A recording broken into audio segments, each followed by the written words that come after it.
பெரியவா சரணம். பெரியவா வானொலியின் மாலை நிகழ்ச்சிகள் ஆரம்பமாகின்றன. இன்றைய எமது நிகழ்ச்சிகள் நித்திய குரு பாதுகா பூஜா, ஸ்ரீ ரா கணபதி அவர்கள் எழுதிய புத்தகத்தின் ஒளிவடிவம், ஆன்மீக உரை, மகா பெரியவா மகிமை, உபன்யாசம். பெரியவா சரணம். பெரியவா சரணம். அடுத்த நிகழ்ச்சி நித்திய குரு பாதுகா பூஜை. शुक्लां भरदरं विष्णुं शशिवर्णं चतुर्भुजं प्रसन्नवदनं ध्यायेत् सर्वविघ्नोपशान्तये। ममोपात्त समस्त दुरितक्षयद्वारा श्री परमेश्वर प्रीत्यर्थं गुरुप्रसाद सिद्ध्यर्थं गुरुप्रीत्यर्थं गुरुपादपूजाम् अद्य करिष्ये। गुरुर्ब्रह्मा गुरुर्विष्णुर्गुरुर्देवो महेश्वरः गुरुः साक्षात् परब्रह्म तस्मै श्रीगुरवे नमः। अपार करुणासिन्धुं ज्ञानदं शान्तरूपिणं श्रीचन्द्रशेखरगुरुं प्रणमामि मुदान्वहम्। सदाशिवसमारम्भां शङ्कराचार्यमध्यमाम् अस्मदाचार्यपर्यन्तां वन्दे गुरुपरम्पराम्. எல்லோரும் குருவை பெரிவாளை தியானம் பண்ணிண்டு அர்ச்சனை பண்ணுவோம். அஷ்டோத்திரம். பெரியவா அஷ்டோத்திரம் பல அஷ்டோத்திரங்கள் இருக்கு. அதுல எளிமையா சுலபமா எது இருக்கோ அதை நான் இப்ப சொல்றேன். எல்லோரும் இதை கேட்டுண்டே திருப்பி சொல்ல முடிஞ்சுவா சொல்லி சொல்லி பெரிவாளுக்கு பாதத்துல ஒவ்வொரு புஷ்பத்தை அர்ச்சனை பண்ணலாம். ओम श्री कांची कामकोटि पीठाधीश्वराय नमः. श्रीमत् चंद्रशेखरेन्द्र सरस्वती गुरुभ्यो नमः. संन्यासाश्रम शिखराय नमः. काषाय दंडधारिणे नमः. सर्वपीठापहारिणे नमः. स्वामिनाथ गुरवे नमः. करुणासागराय नमः. जगदाकर्षण शक्तिमते नमः. सर्वचराचर हृदयस्थाय नमः. ओम भक्त परिपालक श्रेष्ठाय नमः. धर्म परिपालकाय नमः. श्री जयेन्द्र सरस्वत्याचार्याय नमः. श्री विजयेन्द्र सरस्वती पूजिताय नमः. शिवशक्ति स्वरूपाय नमः. भक्ताभीष्ट प्रदायकाय नमः. ब्रह्मण्य पोषकाय नमः. ब्रह्म विष्णु शिवैक्य स्वरूपाय नमः. कांची क्षेत्रवासाय नमः. कैलाश शिखरवासाय नमः.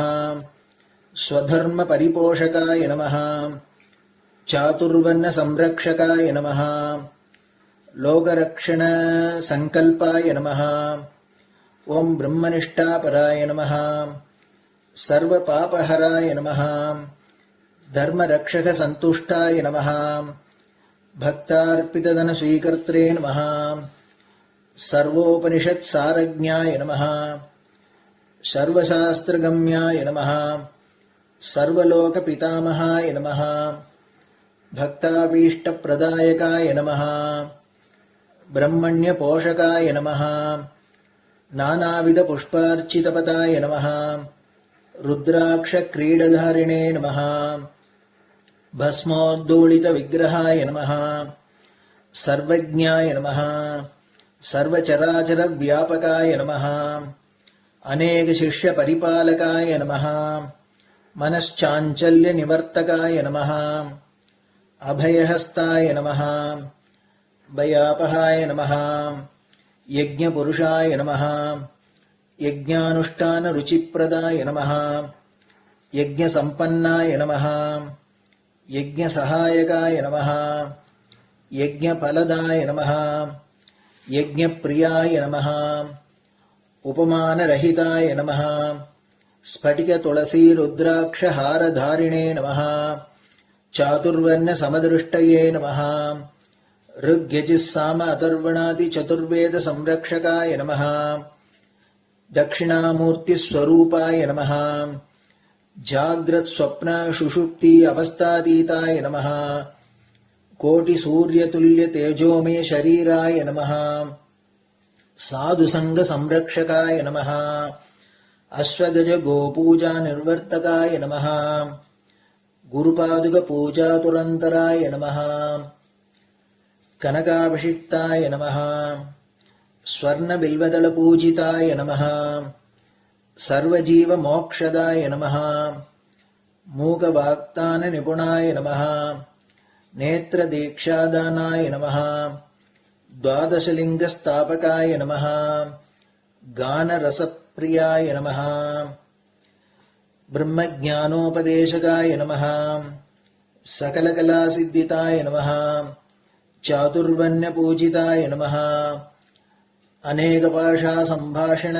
कोविताय नमः अष्टसिद्धिप्रदायकाय नमः ओम श्री शारदामठसुस्थिताय नमः नित्यान्नदानसुप्रीताय नमः प्रार्थनामात्रसुलभाय नमः पादयात्राप्रियाय नमः नानाविधमतपण्डिताय नमः श्रुतिस्मृतिपुराणज्ञाय नमः देवयक्षकिन्नरकिंपुरुषपूज्याय नमः श्रवणानन्दकरकीर्तये नमः दर्शनानन्दाय नमः अद्वैतानन्दभरिताय नमः अव्याजकरुणामूर्तये नमः शैव वैष्णवादिमान्याय नमः श्रीशङ्कराचार्याय नमः दण्डकमण्डलोहस्ताय नमः वीणामृदङ्गसकलवाद्यनाथस्वरूपाय नमः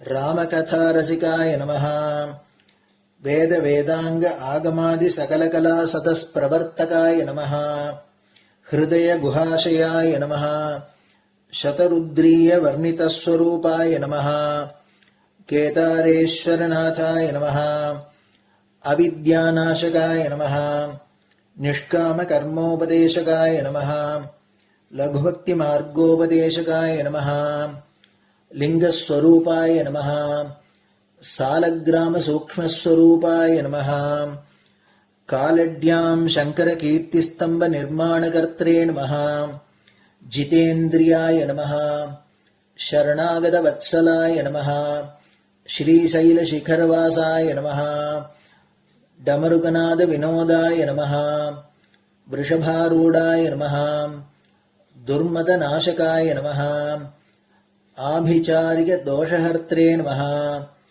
मिताहाराय नमः मृत्युविमोचकशक्त्याय नमः श्रीचक्रार्चनतत्पराय नमः दासानुग्रहकारकाय नमः अनुराधानक्षत्रजाताय नमः सर्वलोकख्यातशीलाय नमः वेङ्कटेश्वरचरणपद्मषट्पदाय नमः श्री महात्रिपुरसुन्दरी समेत श्री चन्द्रमौलीश्वर पूजाप्रियाय नमः श्रीमच्चन्द्रशेखरेन्द्र सरस्वती सद्गुरु परब्रह्मणे नमः गुरुभ्यो नमः परमगुरुभ्यो नमः परमेष्टिगुरुभ्यो नमः परात्परगुरुभ्यो नमः गुरुपरम्पराभ्यां नमः गुरुपादुकाभ्यां नमो नमः.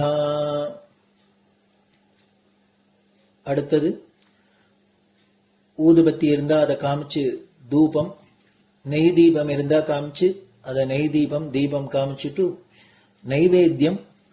நைவேத்தியம் வெத்தலைப்பாக்கு பழம் இதுலேருந்து ஆரம்பிச்சு அவளுக்கு எது சௌரியமோ அதுபடி நைவேத்தியம் பண்ணலாம். அதுக்கு அடுத்தது கற்பூர ஹாரத்தி பண்ணி எல்லோரும் பிரதட்சிண நமஸ்காரம் பண்ணி பெரியவாள்கிட்ட பிரார்த்தனை பண்ணிண்டு எல்லோரும் க்ஷேமமா இருக்கணும், லோகம் பரம மங்களமா சௌக்கியமா இருக்கணும், எல்லோரும் வியாதி வெக்க இல்லாத ஆயுராரோக்கிய ஐஸ்வர்யத்தோட சாந்தம் அமைதியோட ஞான வைராக்கியத்தோட எல்லோரும் நல்லவர்களாயிருந்து நன்மையை அடையணும்னு பிரார்த்தனை பண்ணி இந்த பூஜையை தினம் செய்யலாம். குரு பிரம்மா குருர் விஷ்ணுர் குருர் தேவோ மகேஸ்வரः குரு சாட்சாத் பரபிரம்ம தஸ்மை ஸ்ரீ குரவே நமஹ.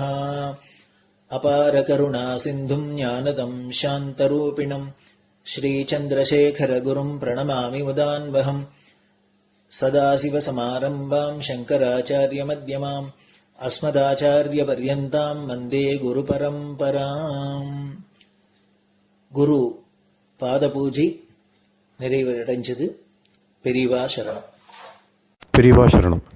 பெரியவா வானொலியில் நேயர்கள் அடுத்து கேட்க இருப்பது ஸ்ரீ ரா கணபதி அவர்கள் எழுதிய புத்தகத்தின் ஒளி வடிவம்.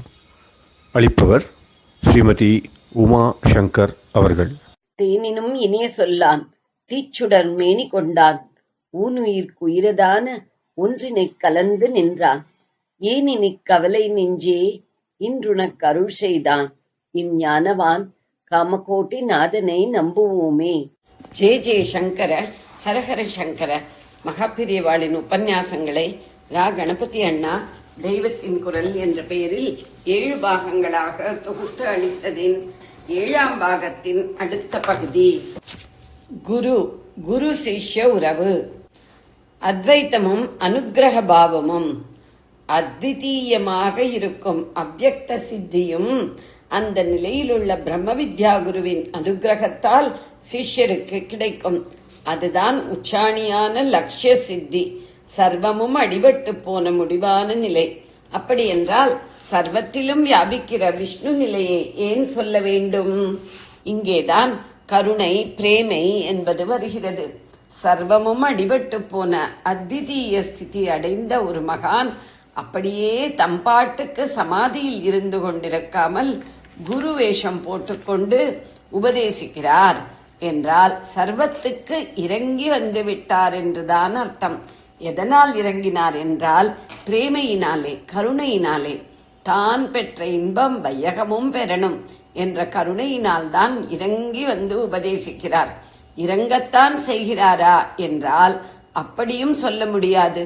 மனோநாசம் பூர்ணமாக பண்ணி பிரம்மானுபவம் பெற்றுவிட்ட ஒருவர் அப்புறம் அந்த நிலையில் இருந்து இறங்குவது என்பதே இல்லை. ஆனாலும் ஏன் எப்படி என்று தெரியாது. இதுவரை யாரும் அதை விளக்கிச் சொல்லவும் இல்லை. சர்வம் அடிபட்டு போன நிலைக்கு போனவர்கள் அந்த நிலையில் இருந்து கொண்டே நிலை குலையாமலே சர்வத்தையும் பார்த்து பரம கருணை கொண்டு அதை நல்வழிப்படுத்தணும் என்று நினைத்து குரு வேஷம் போட்டுக்கொண்டு உபதேசித்திருப்பதை நிறைய பார்க்கிறோம். ஆச்சாரியாள், சுகாச்சாரியாள் உள்பட பல பிரம்மனிஷ்டர்கள் அப்படித்தான் இருந்திருக்கிறார்கள். ஏன் எப்படி என்றால் தெரியாது. அம்பாள் காரியம் கொட்டி கொட்டி குழவியாக்குகிறதில் சத்குருவானவர் சத்தான சிஷ்யனுக்கு அத்வைத சித்தி தருவதோடு துவைத்த லோகத்தில் இருக்கிற பெருவாரி ஜனங்களை லோக ரீதியான வாழ்க்கையிலே தர்மமாக நடக்க பண்ணி நல்வழிப்படுத்தவும் செய்கிறார். மறுபடி சொல்கிறேன், குரு லோக சம்பந்தப்பட்டிருப்பதால் அவருக்கு அசலே துவைத்த திருஷ்டி வந்து விட்டது ஆகாது. அத்வைத்தமான ஒன்றையே துவைத்த பிரபஞ்சத்திற்குள்ளேயும் கண்டுகொள்கிற திருஷ்டியோடுதான் குரு காரியலோகத்தில் இறங்கி இருக்கிற மாதிரி இருப்பது. வாஸ்தவத்தில் இறங்கவில்லை, இறங்கின மாதிரி நமக்கு தோன்றுகிற நிலை. இது நம்முடைய தோற்றம்தான். அவருடைய உள்ளனுபவத்தில் இரக்கம் ஏற்றம் எதுவும் கிடையாது. பிரபஞ்சம் என்கின்ற துவைத்தத்தை அசலே பிரம்மத்தினின்று வேறாக பிரிந்த துவைத்தமாக பார்க்காமல் அதிலும் அத்வைத்த பிரம்மமே ஊடுருவி இருப்பதை, வியாபித்திருப்பதை, அதாவது பிரம்மமே விஷ்ணுவாக எல்லாவற்றிலும் நிறைந்திருப்பதை அனுபவபூர்வமாக கண்டுகொண்டே அவர் குருவேஷம் போட்டுக்கொண்டு உபதேசிப்பது. அந்த கருணையில் ஒரு பெரிய ஆனந்தமும் உண்டு. துவைத்த ஆனந்தமும் அத்வைத்த ஆனந்தமும் இப்படி என்று சொல்ல முடியாமல் கலந்த ஆனந்தம். அத்வைத்த அஸ்திவாரத்திலேயே எழும்பின ஆனந்தம், அதாவது உச்ச லட்சியம் நழுவாமலே உண்டான ஒரு வர்ணனாதீதமான ஆனந்தம். இதுவும் அவரால் சிஷ்யர்களுக்கு அனுகிரகிக்கப்படுகிறது. சிஷ்யரும் குருவாக ஆகி லோகோபகாரமாக உபதேசம் பண்ணும்படி அவர் செய்வதில் இப்படி உள்ளே அத்வைத சாந்தம், வெளியிலே துவைத்தம் மாதிரி லோகத்திற்கு தெரிகிற அனுக்கிரக கிருத்தியம் என்று ஆகிறது. அப்படித்தான் மகாவிஷ்ணு லோக பரிபாலனம் பண்ணுவது. இது குரு செய்வது சிஷ்யலோக பரிபாலனம். குருவாக திருமால், நாராயணம் பத்மபுவம் என்று ஆரம்பித்தே நாம் ஸ்ரீ சங்கர பகவத் பாதர்களை பின்பற்றும் ஸ்மார்த்தர்கள் பிரம்ம வித்யா சம்பிரதாயத்திற்கு குரு பரம்பரை சொல்வதால் இங்கே அந்த முதல் குருவான விஷ்ணுவை குறிப்பிட்டு சொல்வது ரொம்பவும் பொருத்தமாயிருக்கிறது. சகஸ்ரநாமத்தில் அவருக்கு குரு என்றும் குருதமன் என்றும் நாமாக்கள் கொடுத்திருக்கிறது. குருதமன் என்றால் ஏனைய குருமார்களை விட சிரேஷ்டமான உத்தம குரு என்று அர்த்தம். இங்கே குரு என்பதற்கு ஆச்சாரியால் பாஷ்யம் பண்ணும்போது மகாவிஷ்ணு சர்வ வித்யைகளையும் உபதேசிப்பதால் குருவாகிறார் என்று சொல்லி, அதோடு இன்னொரு அர்த்தமாக சர்வ ஜீவர்களையும் பிறப்பிப்பவர் என்பதாலும் அவர் குரு என்று சொல்லி இருக்கிறார். இதிலிருந்து பிறப்பை தரும் பிதாவை குரு என்று சொல்வதுண்டு என்று புரிந்து கொள்ளலாம். சம்ஸ்கிருத லிட்ரேச்சரில் பரிச்சயம் உள்ளவர்களுக்கு நன்றாக தெரிந்த விஷயம், அப்பாவுக்கு குரு பட்டம் உண்டு என்பது. பிதா குரு, மாதா பிதா குரு தெய்வம் என்பது எல்லோருக்கும் தெரிந்த பொது வசனம். இதில் மாதா பிதா இரண்டு பேருமே குருவின் காரியமான நல்வழிப்படுத்தலையும் செய்பவர்கள்தான். ரொம்ப குழந்தையாக இருக்கும் போது அம்மா பரமஹிதமாக கொஞ்சம் கொஞ்சம் நல்லதை சொல்லிக் கொடுப்பாள்.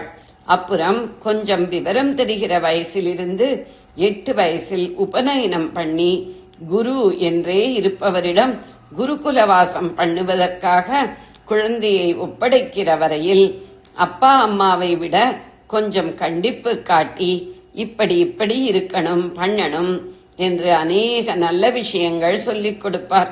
அதனால் அவருக்கே குரு பெயர் ஏற்பட்டிருக்கிறது. குரு என்றால் அக்ஷரம் அக்ஷரமாக பிரிக்காமல் நேராக ஒரே வார்த்தையாக அர்த்தம் பண்ணும்போது பெரியவர் என்றே அர்த்தம். அகத்திற்கு பெரியவர், ஹெட் ஆஃப் த ஃபேமிலி அப்பா தானே, அதனால் அவர் குரு. குருவுக்கும் தந்தைத்தன்மை உண்டு.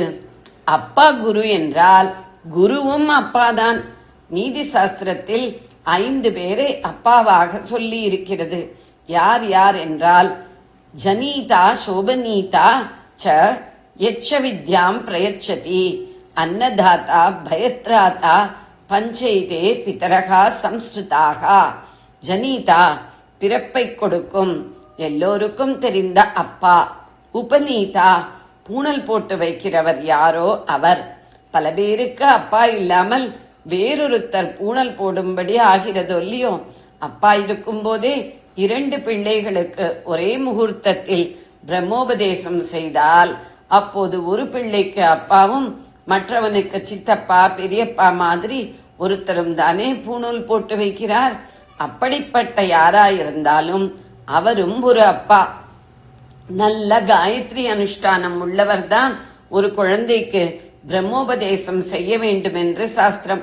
முன்னாளில் அப்படி இல்லாத ஒரு ஜனகபிதா காயத்ரியில் சித்தி கண்டவர்களை கொண்டே தன்னுடைய பிள்ளைக்கு உபதேசம் செய்வித்தார்.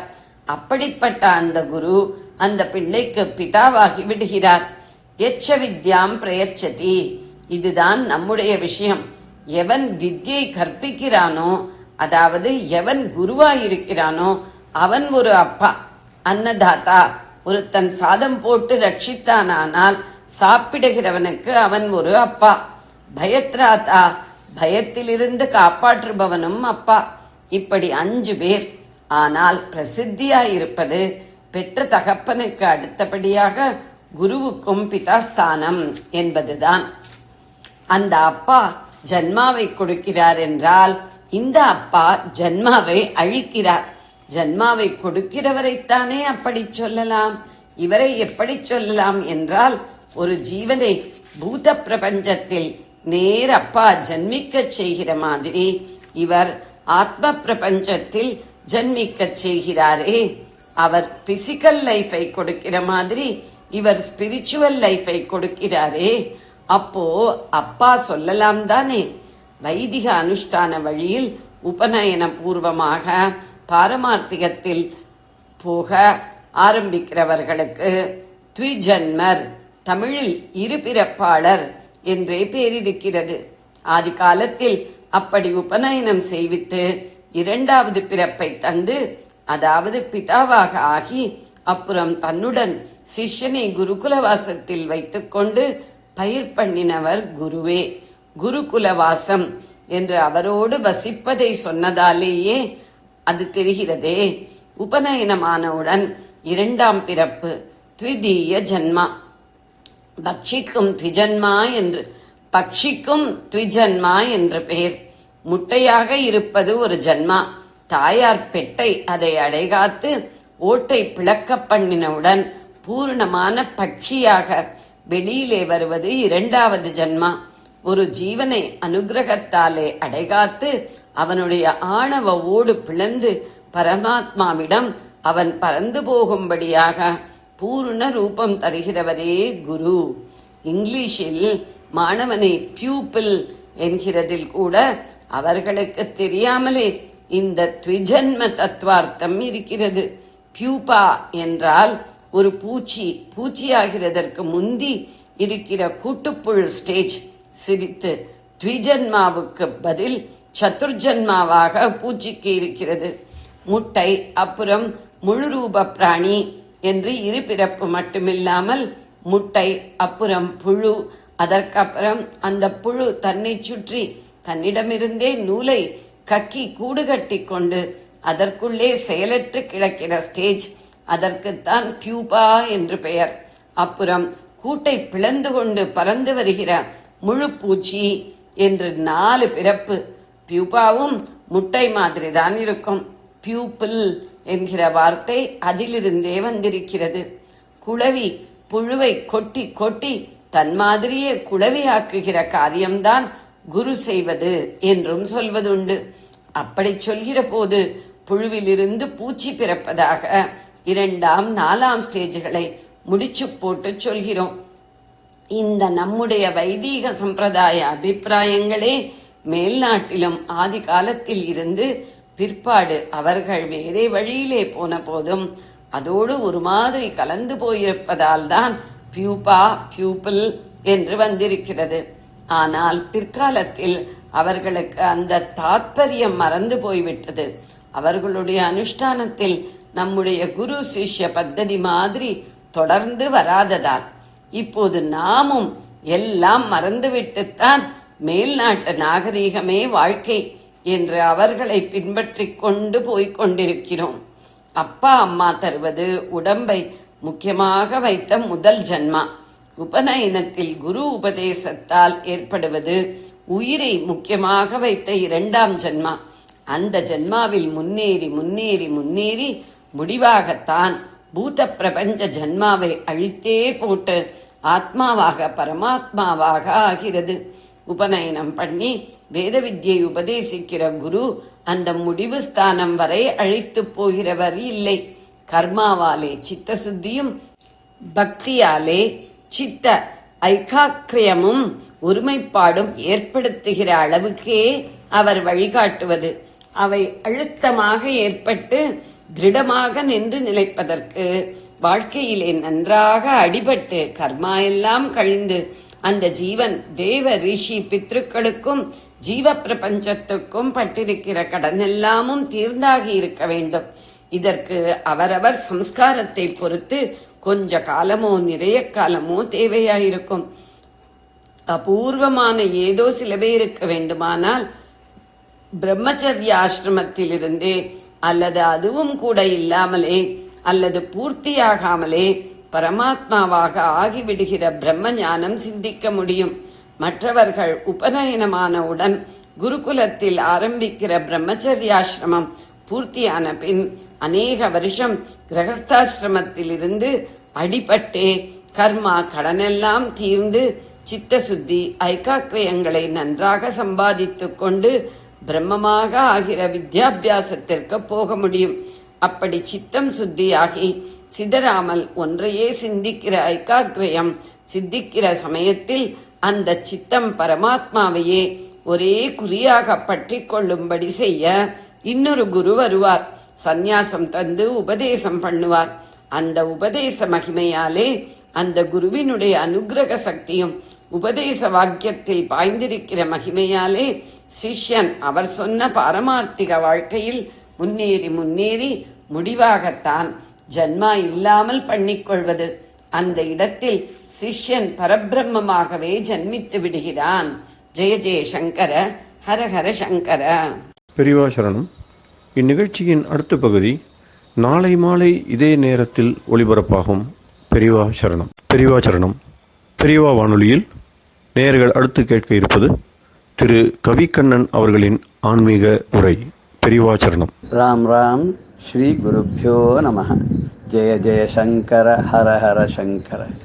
பெரியவா வானொலி நேயர்கள் அனைவருக்கும், மகா பெரியவாவுடைய பக்தர்கள் அனைவருக்கும் அடியேன் கவிக்கண்ணனின் அன்பு கலந்த நல்வாழ்த்துக்கள்.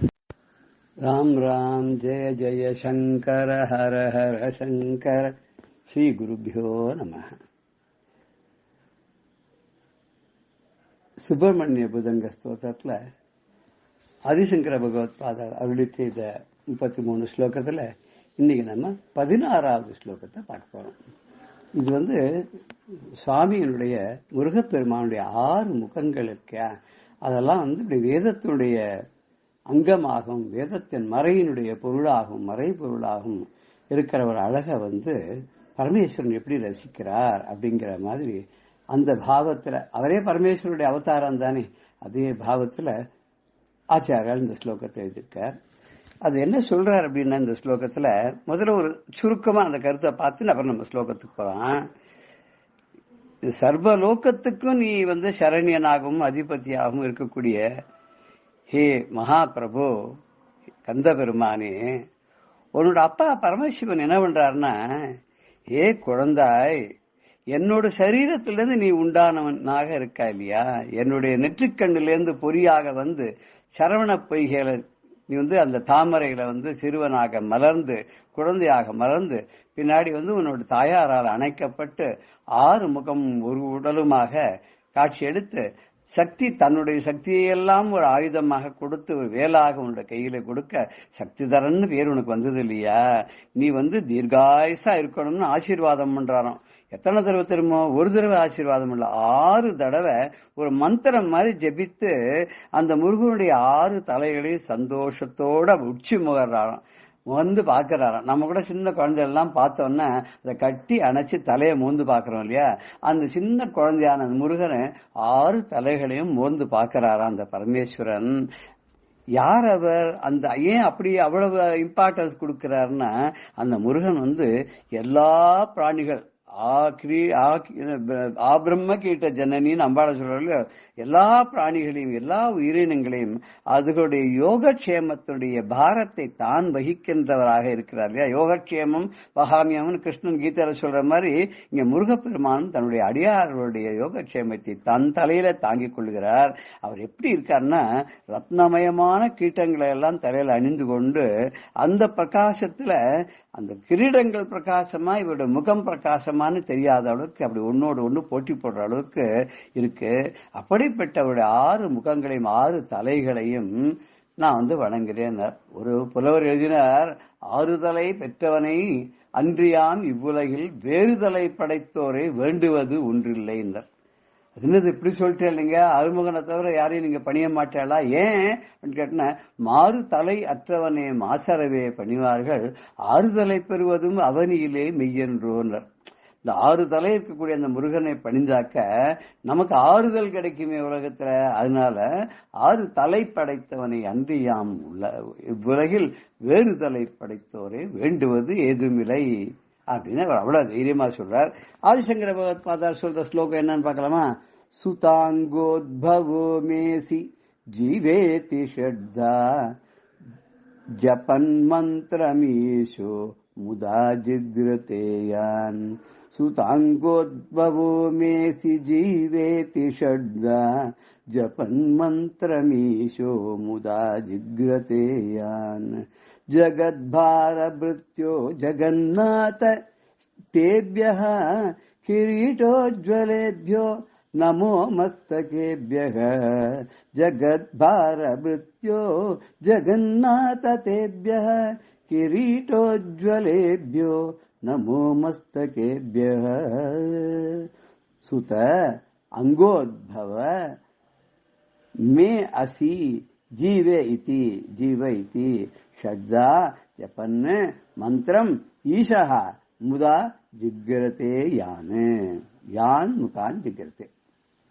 जगद्भार भृत्यः जगन्नाथ तेभ्यः किरीटोज्ज्वलेभ्यः नमः मस्तकेभ्यः किरीट उज्ज्वलेभ्यः मस्तकेभ्यः नमः கிரீடங்களோட கூடிய நவரத்ன கிரீடங்களோடு கூடிய பிரகாசமாக ஒளியோடு விளங்கக்கூடிய உன்னுடைய 6 சிரசுகளையும் நான் வணங்குகிறேன். அது அவைகளுக்கு நமஸ்காரம். அது எப்பேற்பட்ட தலை? ஜெகத்பார பிருத்யோ, இந்த உலகத்தினுடைய பாரத்தை எல்லாம் தாங்கிக் கொண்டிருக்கக்கூடிய ஜெகநாத உலக நாயகனே, அப்பேற்பட்ட உன்னுடைய 6 தலைகளுடைய கிரீடத்தோடு கூடிய அந்த தலைகளுடைய அந்த அழகிலே மயங்கி அந்த மஸ்தகேபியகா அந்த தலைகளை எல்லாம் சிரசை எல்லாம் சிரசுக்கெல்லாம் நமஹா என்னுடைய நமஸ்காரம், உன் சிரசுக்கு நமஸ்காரம். அது எப்பேற்பட்ட சிரசு தெரியுமா? சாதாரண சிரசு இல்ல. அந்த சிரசுக்கு ஒரு பெரிய மகிமையே உண்டுங்கிறார். என்ன மகிமை அப்படின்னு கேட்டாக்க, சுத அங்கோத்பவோ மே அங்கோத்பவோ, என்னுடைய உடம்பிலிருந்து உண்டானவனாக சுதா இருக்கக்கூடிய ஏ பிள்ளையே நீ இருக்கிறாய். நீ என்னவா இருக்க? மே அங்கோத்பவா அசி, என்னுடைய உடம்பிலிருந்து தோன்றியவனாக, என்னுடைய சிரசிலிருந்து கண் ஒளியாக தோன்றியவனாக இருக்கிறாய். ஜீவ இதி, நீ நினை சிரஞ்சீவியா நன்னா இருந்து எல்லாருக்கும் அருள் பண்ணிட்டு இருக்கணும் அப்படின்னு சொல்லி ஷட்தா ஜப்பன் 6 தடவை மந்திரம் மாதிரி இதை ஷட்தா மந்திரம் ஜப்பன்னு இந்த மந்திரத்தை சொல்லி ஈசகா அந்த பரமேஸ்வரன் அவன் என்ன பண்ணான் தெரியுமா? முதா ஜிக்ரதே யானு, எந்த தலைகளை ஈஸ்வரனானவன் முகந்து பார்த்து சந்தோஷம் அடைகிறானோ அப்பேற்பட்ட உன்னுடைய சிரசை உலகத்துடைய பக்தர்களுடைய கஷ்டங்களை எல்லாம் தாங்குகின்ற உலகத்துக்கே நாயகனாக இருக்கக்கூடிய அவைகளுக்கு ரத்ன கிரீட்டங்களாலே பிரகாசமாக விளங்கக்கூடிய உங்களுடைய சிரசுக்கு மஸ்தகேபியான சிரசுகள், மஸ்தகம் மஸ்தகேபியா, உன்னுடைய 6 சிரசுகளுக்கும் நமஹா என்னுடைய நமஸ்காரம் அப்படிங்கிற அப்பேற்பட்ட அந்த செந்தில் ஆண்டவனை நாமளும் ஒரு சின்ன பாடலோட நமஸ்காரம் சொல்லாமே, சொல்லுவோமா?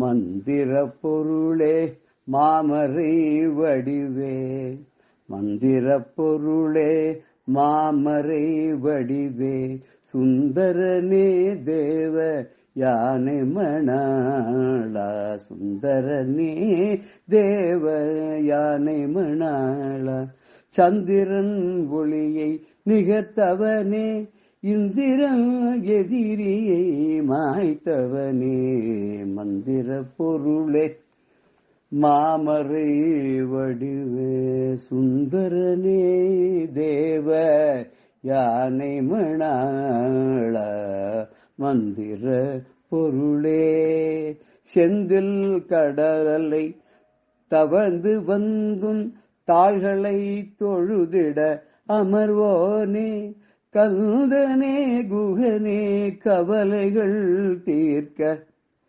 கந்தனே குகனே கவலைகள் தீர்க்க, கரம் ஈராறு கொண்டவனே, உந்தனை பணிந்து தொழுதிட உந்தன் உன்னத பன்னிரு விழிகளில் ஒன்றால் உந்தனை பணிந்து தொழுதிட உந்தன் உன்னத பன்னிரு விழிகளில் ஒன்றால் எந்தனை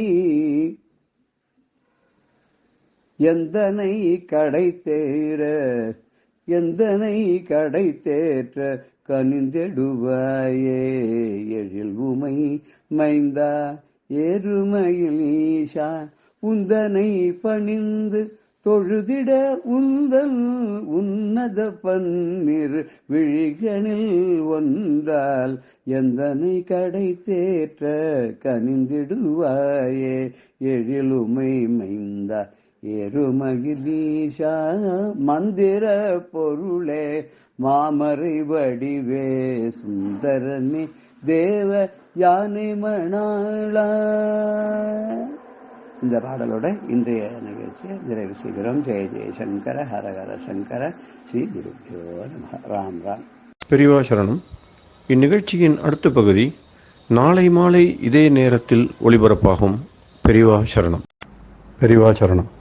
அடுத்த நிகழ்ச்சி மகா பெரியவா மகிமை உபன்யாசம். வழங்குபவர் பிரம்மஸ்ரீ கணேச சர்மா அவர்கள். அபார கருணா சிந்தும் ஞானதம் சாந்தரூபிணம் ஸ்ரீ சந்திரசேகரகுரும் பிரணமாமி முதான்வகம். காஞ்சி பிரிவா பக்தாள்ல வி.கே. ராமநாதன் அப்படின்னு ஒரு பக்தர். இவர் செங்கல்பட்டு டிஸ்ட்ரிக்ட் கோர்ட்ல ஹெட் கிளார்க்கா உத்தியோகமா இருந்தார். இவர் மாசம் அனுஷத்துக்கு காஞ்சிபுரம் போய் காமாட்சி அம்பாளுக்கு திருஷதி அர்ச்சனை பண்ணி அந்த பிரசாதத்தை எடுத்துன்னு போய் பெரியவாளுக்கு சேர்த்துட்டு பெரியவாளை தரிசனம் பண்ணிட்டு வருது அப்படிங்கிறது ஒரு நியமமா வச்சிருந்தார். இப்படி பல சமயம் தரிசனத்துக்கு போறதே சில சமயங்கள்ல ரொம்ப கூட்டமா இருக்கும், சில சமயங்கள்ல கூட்டம் இல்லாதையும் இருக்கும். இப்படி எல்லாருக்கும் பல விதமான அனுபவங்கள் அப்ப இருக்கும். அப்படி ஒரு தரம் பேருக்கிறதே ஒரே கூட்டமா இருக்கு. இவர் எங்கேயோ ஓரமா நின்று இருக்கார் பிரசாதத்தை வச்சுட்டு.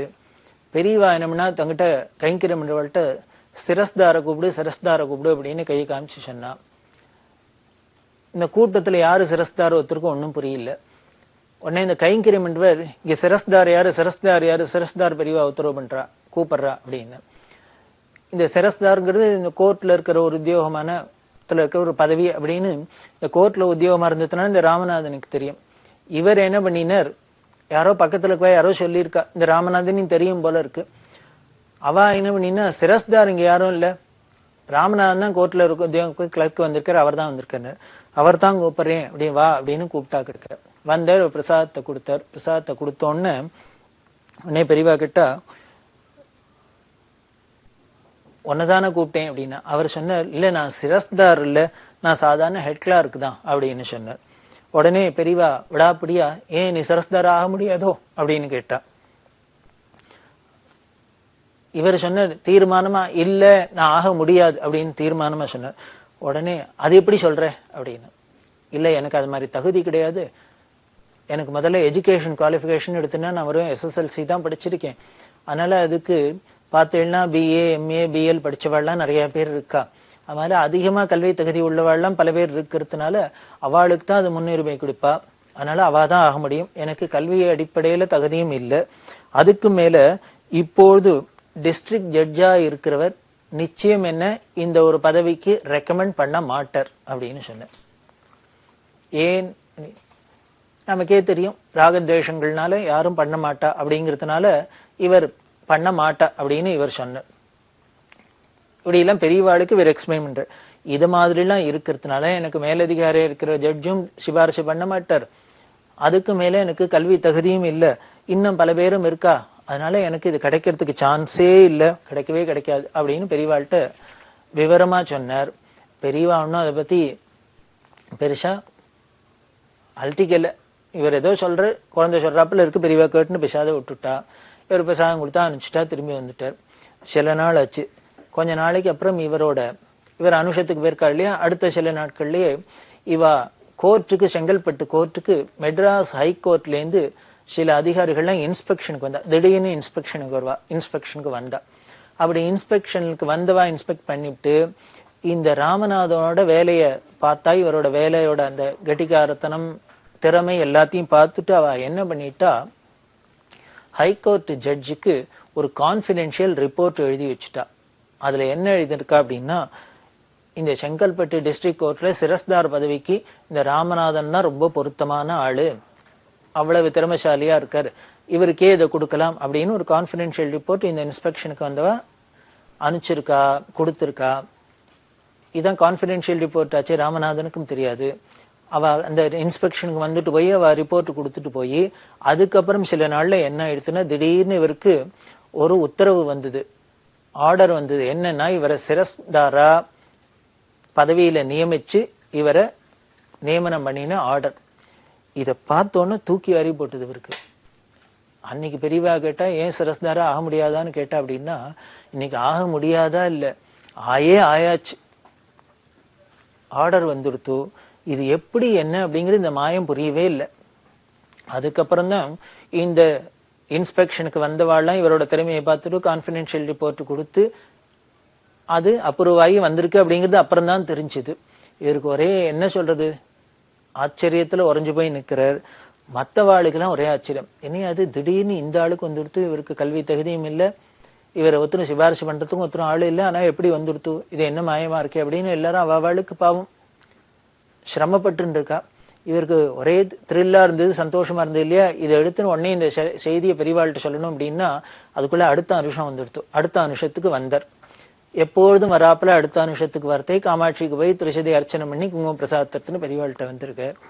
இப்போ பெரியவா என்ன பண்ணா, இவர் வந்து பிரசாதத்தை வச்ச உடனே இவரை பார்த்து அப்படின்னு தலையில அபிநயம் பண்ணி காமிக்கிறார், சிரஸ்தாரம். இப்போ உன்னை கூப்பிடலாமோ இல்லையோ சிரஸ்தார்னு அப்படின்னா. ஏன்னா போன அனுஷத்துக்கு வந்துட்டு சிரஸ்தார்னா நான் சிரஸ்தார் இல்லை, ஆக முடியாதுன்னு சொன்னவர் அடுத்த அனுஷத்துக்குள்ள என்ன ஆயிட்டேன்னு சிரஸ்தாரா பதவி உயர்வே அடைஞ்சுட்டார், வந்தாச்சு, இப்ப நான் கூப்பிடலாமான்னு சிரிச்சா. இவர் என்ன பதில் சொல்லுவார், வாயடைச்சு பிரமிச்சு போய் நிற்கிறார். அவர் தான் சொல்லுவார், தெய்வ சங்கல்பத்தை யாரால அனுப்பிச்சுக்க முடியும், அவளுக்கு தான், ஈஸ்வரனுக்கு தான் தெரியும். அவ சிரஸ்தாரா அன்னைக்கே ஆக்கிட்டா போல இருக்கு, அன்னைக்கே அவ ஆர்டர் போட்டாச்சு, சிரஸ்தார கூப்பிடு, சிரஸ்தார கூப்பிடறதையே ஆர்டர் போட்டாச்சு.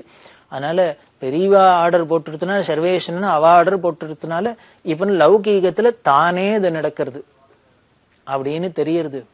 இதுதான் ஈஸ்வர சங்கல்பம். இந்த ஈஸ்வர சங்கல்பத்தை அவரோட அந்த மகா மனசை உத்தராலையும் புரிஞ்சுக்க முடியாது அப்படின்னு ராமநாதன் மெய்மருந்து இதை ஒரு பெரிய மறக்க முடியாத தன்னோட வாழ்க்கையில நிகழ்ச்சியா அவர் நினைச்சு உருகிறார், பெரியவாளை நினைச்சு. அதே மாதிரி அவர் பொண்ணுக்கு கல்யாணம் பண்ணும். அந்த கல்யாணம் பண்றதுக்காக கொஞ்சம் பண வசதி எல்லாம் போறல, பணம் யாற்றேன்னு கடன் கேட்கலாம் அப்படின்னா, காஞ்சியில ஒரு தெரிஞ்ச ஒரு முதலியார், நல்ல ஒரு ஜவுளி கடை வச்சிருக்க ஒரு பெரிய நல்ல ஸ்திதியில இருக்கிறார், அவர்கிட்ட கடன் கேட்டிருந்தார். அவர் என்ன பண்ணியிருந்தார், ஒரு நாளைக்கு ஒரு குறிப்பிட்ட நாளை சொல்லி, அன்னைக்கு மத்தியானம் 3 மணிக்கு வாங்க சாமி, வந்து வாங்கிட்டு போங்க அப்படின்னு சொல்லியிருந்தார். இவர் அந்த கடனை வாங்கிக்கிறதுக்காக வரப்போற காஞ்சிபுரத்துக்கு வரத்தே என்ன பண்ணினார், பெரியவாளை தரிசனம் பண்ணணுமே, பெரியவாளை தரிசனம் பண்ணிட்டு அப்புறம் போகலாம் அப்படின்ட்டு. பெரியவாள்கிட்ட வந்தா பெரியவா இவரோட ரன்னிக்கிறமோ தெரியல, ரொம்ப ஃப்ரீயா இருந்தா இவர்கிட்ட பேச ஆரம்பிச்சா. எல்லாம் என்னமோ மற்ற கதையெல்லாம் பேசின்னு இவரெல்லாம் பேசிட்டு இருக்கா.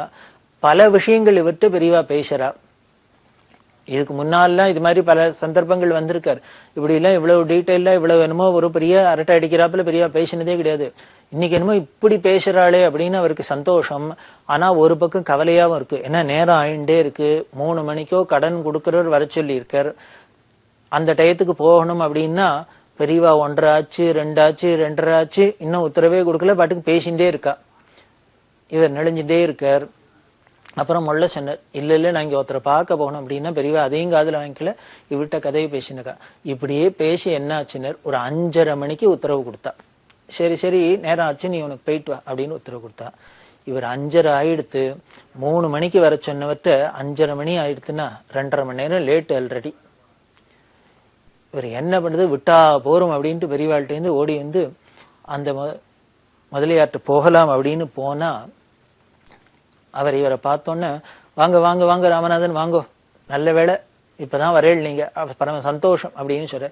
இவர் என்னடாது வருத்தப்பட்டுன்னு போறாரு, கடன் கொடுக்குறவர் இனியாவது வந்து சொன்ன டயத்துக்கு வரல, நான் தரமாட்டேன்னு தான் மூடு மாறிடுவோம் அப்படின்னு நம்ம கவலைப்பட்டு இருக்கிறது. அதுவும் கல்யாணம் கடன் வேற, கல்யாணத்துக்குன்னு வாங்குற கடன். இவர் கவலைப்பட்டுன்னு போறது, அவர் பரம சந்தோஷமா கூலோ வாங்க வாங்க நல்ல வேளை இப்பதான் வரையல அப்படின்னு அவர் சொல்றாரு. அவர் சொன்னேன், நான் கொஞ்சம் வெளியில போனது போயிட்டு இப்பதான் வந்தேன், நீங்க இங்க வந்து காத்துன்னு இருக்க போறவளேன்னு நான் கவலைப்பட்டேன், நல்ல வேளை நீங்க இங்க வரல். இன்னொன்னு அப்புறம் தான் பார்த்தேன், 6 மணிக்கு அப்புறம் தான் ராகுகாலம் போறது. நம்ம முன்னாலேயே வர சொல்லிட்டுமே, கல்யாணத்துக்கு நீங்க பணம் வாங்கிக்கிறேன், அதனால ராகுகாலம் கழிச்சு கொடுக்கலாம், நல்ல நேரமா இருக்குமே நினைச்சுட்டே இருந்தேன். அதெல்லாம் சொல்லலையே, நம்ம பாட்டுக்கு அவசரப்பட்டு 3 மணிக்கு வர சொல்லிட்டுமே நினைச்சிருந்தேன், நல்ல வேளை நீங்க வந்தேள் அப்படின்னு. பெரியவா 5:30 மணிக்கு தானே விட்டுருக்கா, இவர் இப்படியும் வரத்துக்கு 6 மணி ஆயிடுத்து. இப்படி சொல்லி அவர் பணத்தை கொடுத்தோன்னே இப்ப ராமநாதனுக்கு ஒரே சந்தோஷம். எப்படி இருக்கும் அந்த மனோபாவத்துல, அந்தந்த ஸ்திதியில இருந்து அவளா இருந்து நம்மள அவளை மாதிரி இடத்துல நம்மளை பாவிச்சுன்னாதான் இந்த ஆனந்தத்தை பூர்ணமா அனுபவிக்க முடியும். அப்படிதான் இந்த ராமநாதனுக்கு நடந்தது. அவர் உடனே பணத்தை கொடுத்தாரு, அவர் வாங்கிட்டு வந்து கல்யாணம்லாம் சௌக்கியமாச்சு. அப்படின்னா பெரியவா காரிய காரணம் இல்லாத அங்க ஒரு எந்த ஒரு அசைவும் நடக்கிறது இல்ல, நிகழ்ச்சியும் நடக்கிறது இல்ல அப்படிங்கிறதுக்கு இதெல்லாம் ஒரு உதாரணமா இருக்கு. பெரியவா லேட் பண்ணினாலாம் அந்த சந்நிதியில போனாக்க என்னமோ ஏதோ காரணம் இருக்கும் அப்படின்னு தெரியும். பல பேருக்கு பல நிகழ்ச்சிகள் நாம கேள்விப்பட்டிருக்கோம். பெரியவா உத்தரவு கொடுக்காத லேட்டா அனுப்பிச்சிருக்கா, லேட்டா அனுப்பிச்சுனா அதனால பெரியனால ஒரு பெரிய பஸ் ஆக்சிடென்ட்ல தப்பிச்சா, ரயில் ஆக்சிடென்ட்ல விபத்துலேருந்து தப்பிச்சா, விமான விபத்துலேருந்து தப்பிச்சா, இப்படி பலவிதமான நிகழ்ச்சிகள்லாம் நம்ம கேள்விப்படுறோம் இல்லையா. இதெல்லாம் எதுக்கு நாம கேட்கிறோம் அப்படின்னர், எப்ப நாம குரு சந்நிதிக்கு போனாலும், காஞ்சிபுரம் போனாலும், பெரியவா தரிசனத்துக்கு போனாலும் என்ன பண்ணணும் அப்படின்னு, நாம டயத்தை பிக்ஸ் பண்ணிட்டு போகக்கூடாது. நாம இங்கேருந்து போறதுதான் நம்மளோட டைம், இத்தனை மணிக்கு கிளம்பி இத்தனை மணிக்கு போகலாம் அப்படின்னு தான் நாம தீர்மானம் பண்ணிட்டு போகணும். அதுக்கப்புறம் திரும்பி வருது அவளோட டிஸ்போசல். அவ எப்போ நமக்கு உத்தரவு கொடுத்து அனுப்புறாளோ அப்படி வருது அப்படின்னு வச்சிருந்தோம்னா அதுதான் பக்தியோட உச்சநிலை. இந்த நிகழ்ச்சி நமக்கு அதைத்தான் குறிக்கிறது. நாம ஏதோ நினைச்சுருக்கோம், பெரியவா டிலே பண்ணிட்டாலே அதனால ஏதாவது விபரீதம் ஆயிடுமோ, கடன் கொடுக்க மாட்டாரோ அப்படின்னா, இப்படி பெரியவா டிலே பண்ணினதுதான் பெரிய அனுகிரகமா இருக்கு அப்படின்னு தெரியறது. இப்படி நமக்கு ஒரு மனோபாவம் வரணும். அதே போலதான் ஒரு சமயம் இவர் செங்கல்பட்டு கோர்ட்ல இருக்கார் இல்லையா, அப்போ இந்த செங்கல்பட்டு கோர்ட்டுக்கு மெட்ராஸ் ஹைகோர்ட்ல இருந்து அப்பப்போ இன்ஸ்பெக்ஷனுக்கு வருவா அப்படின்னு பார்த்தோம். சில சமயங்களில் சில அதிகாரிகள் வருவார், சில சமயங்களை என்ன பண்ணுவான்னு அந்த ஹைகோர்ட் ஜட்ஜே வந்துருவா. அதை போலதான் ஒரு சமயம் ஹைகோர்ட் ஜட்ஜு ஒருத்தர் இங்க செங்கல்பட்டு கோர்ட்டுக்கு இன்ஸ்பெக்ஷனுக்கு வந்திருக்கார். அவர் ஜட்ஜா இருக்கிறதுனால, உயர்ந்த பதவியில இருக்கிறதுனால அவ எல்லாம் அப்படியே ப்ரோக்ராம்டா அந்தந்த இந்த டயத்துக்கு இன்னென்ன காரியம் அப்படின்னு அதை தீர்மானம் பண்ணிட்டு தான் வருவா. அது மாதிரிதான் தீர்மானம் பண்ணிட்டு வந்திருக்கார். இந்த கோர்ட்ல வேலையெல்லாம் ஆச்சு. அதுக்கப்புறம் இந்த ஜட்ஜு இந்த ராமநாதன் சொன்னார், இந்த ராமநாதன் அடிக்கடி காஞ்சிபுரம் போறவர், பெரியவா பக்தர் அப்படின்னு பல பேருக்கு தெரிஞ்சிருக்கு போல இருக்கு, இவருக்கும் தெரிஞ்சது. எனக்கும் பெரியவாளை தரிசனம் பண்ணணும்னு ஆசையா இருக்கு, இவ்வளவு தூரம் செங்கல்பட்டு வந்துட்டோம், அதனால நம்ம கார்லயே வாங்க, என்ன அழிச்சுன்னு போங்க, பெரியவாளை தரிசனம் பண்ணி வச்சேன்னா சந்தோஷமா இருக்கும், பெரியவாளை தரிசனம் மட்டும் நான் அப்படியே ஊருக்கு போயிடுறேன், மெட்ராஸ்க்கு போறேன் அப்படின்னு சொன்னார். சொன்னா ராமநாதனுக்கு பரமசந்தம், கரும்புதுங்க கூலியான்னு. உடனே அந்த ஜட்ஜி அழிச்சினர் கார்ல வந்தார். பெரியவாட்ட தரிசனம் எல்லாம் ஆச்சு. தரிசனமானா பெரியவா அவரோட இந்த ஜட்ஜிட்ட விசாரிச்சா, இவரை விசாரிச்சா, எல்லாம் பேசிட்டு என்ன பண்ணினா கிளம்புற சமயத்துக்கு இந்த ராமநாதன், நீ ஒண்ணு பண்ணு, இவர் காஞ்சிபுரம் வந்திருக்கார், காஞ்சிபுரத்துல கோவில்லாம் நிறைய இருக்கு அப்படின்னு சில கோவில்லாம் சொல்லி, இந்த பெரிய கோவில்லாம் நீ தரிசனம் பண்ணி வச்சுட்டு அப்புறம் ஊருக்கு அழிச்சுன்னு போ, வீட்டுக்கு அழிச்சுன்னு போ அப்படின்னார். இந்த ராமநாதனுக்கு தர்ம சங்கடமா போயிடுது. அவரோ பெரிய ஹைகோர்ட் ஜட்ஜு, பெரிய ஸ்தானத்துல இருக்கிறவர், இவர் கோர்ட்ல ஒரு உத்தியோகத்துல இருக்காரு. ஒரு ஜட்ஜை போய் எப்படி இங்க வாங்க அங்க வாங்கன்னு கட்டி இழுக்க முடியும்? அவரே ஆசைப்பட்டு பெரியவாளை தரிசனம் பண்ணோம்னு தரிசனம் பண்ணிட்டு உடனே கிளம்பிட்டார். அதுக்கு மேல அவருக்கு பல மேற்கொண்டு காரியங்கள்லாம் இருக்கு. ஜட்ஜிட்ட என்ன பண்றது தெரியல, இவருக்கு சொல்றதுக்கு தர்ம சங்கடமா இருக்கு, ஆனா சொல்லாதையும் இருக்க முடியாது, பெரியவா உத்தரவு, அவர் மேலதிகாரியா இருக்கலாம், இது என்ன உத்தரவு பண்றது சர்வேஸ்வரனாச்சே, அதிகாரிகளுக்கெல்லாம் அதிகாரியாச்சே, அதனால அவர்கிட்ட சொல்லாத இருக்க முடியுமா? இவர் முள்ள சொன்னார் இங்கிதமா, பெரியவா மாதிரி உத்தரவு பண்ணியிருக்கா, இதான் நம்ம சில கோவிலான்னு பார்த்துட்டு போனா பரவாயில்ல அப்படின்னு. அவருக்கு என்ன பண்றதுன்னு தெரியல. ஒரு ஏதோ மனசுல அரகர மனசோட சரி அப்படின்னு ஒத்துண்டு கிளம்பினா.